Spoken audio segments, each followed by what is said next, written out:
இத்தனை குடும்பம் இங்க வசிக்குது, ரொம்ப கஷ்டமா இருக்குது. திருப்பத்தூர் மாவட்டம் ஜோலார்பேட்டை அடுத்த பெரிய கம்மியம்பட்டு பகுதியில் போடாத சாலைக்கு 6,65,000 ரூபாய் என செலவின பணி கணக்கு காண்பித்து பெயர் பலகை வைக்கப்பட்டுள்ளது மக்களிடையே அதிர்ச்சியை ஏற்படுத்தியுள்ளது. போடாத சாலைக்கு செலவின கணக்கு காண்பித்த ஊராட்சி மன்ற தலைவர் மற்றும் துணைத் தலைவர் மீது நடவடிக்கை எடுக்க கோரி பொதுமக்கள் வலியுறுத்தினர். நீங்களே பாருங்க, அந்த ரோடு எப்படி இருக்குதுன்றதை நீங்களே பாருங்க. இத்தனை குடும்பம் இங்க வசிக்குது, ரொம்ப கஷ்டமா இருக்குது. பசங்களை ஸ்கூலுக்கு விடுறதுக்கே ரொம்ப கஷ்டமா இருக்குது. அதுக்காகவாச்சும் கொஞ்சம் முன்னாடி சீக்கிரமா நடவடிக்கை எடுங்க. தண்ணி குடிக்கிற தண்ணிய காவேரி தண்ணி விடுற அப்படின்னு சொன்னாங்க. தண்ணியும் விடல. நாங்க எங்க சொந்த நிலத்துல போட்டுக்கிற போர்ல வச்சு மக்களுக்கெல்லாம் எத்தனை நாளைக்கு விட்டுட்டு இருக்க முடியும்?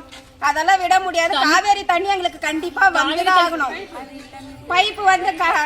பைப்பு இல்லாம எங்க போர் தண்ணி பைப்பவே பொச்சிட்டு காவேரி தண்ணி விடுறோம் அப்படின்னு சொல்லிட்டு வரி வசூல் பண்ணிட்டு போறாங்க. இது வரைக்குமே ஒரு 3-4 வருஷமா கட்டிட்டு இருக்கிறோம் வரி.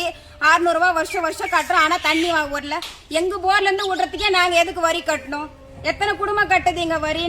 குடி தண்ணி, இந்த தண்ணி போர் தண்ணி உப்பு தண்ணி மாதிரி இருக்குது. எப்படி இந்த குழந்தைங்களுக்கு எல்லாம் நாங்க குடிக்கிறது சொல்லுங்க? நாங்க ஏதாவது ஃபில்டர் தண்ணியா வச்சுட்டு இருக்கோம். குடுக்கறது போர் தண்ணி தான். நாங்க அந்த சின்ன சின்ன குழந்தைங்களை வச்சுட்டு இருக்கிறோம். எங்களுக்கு காவேரி தண்ணி கண்டிப்பா விட்டே ஆகணும்.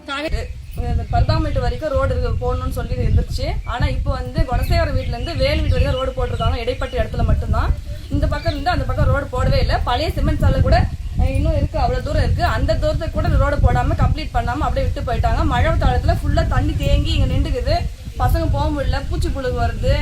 வண்டி போக முடியல. அப்படி சேர் இது வரைக்கும் தண்ணி முட்டி வரைக்கும் தண்ணி தேங்கிக்குது. இந்த பள்ளத்துல ரோடு போட்டுச்சானா அந்த தண்ணி அப்படியே போயிடும், அந்த கொல்லிக்கா போயிடும்.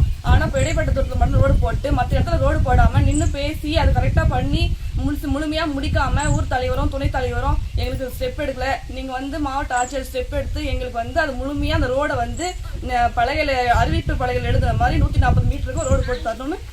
தண்ணி பில்ல ரத்து பண்ணணும் எங்களுக்கு. ஏன் தண்ணி விடாம எப்படி இவங்க வசூல் பண்ணலாம்? எங்களுக்கு எங்க வீட்டான இருக்கிற தண்ணிக்கே நாங்களே பில்லு கட்டணுமா? யார் வாங்குறது? தண்ணிக்கு தானே போட்டாங்க. யார் வாங்குறது? கிளார்க் வாங்குறாங்க, வசூல் பண்றாங்க. 600 ரூபாய் வருஷத்துக்கு 600 ரூபாய் கட்ட சொல்றாங்க.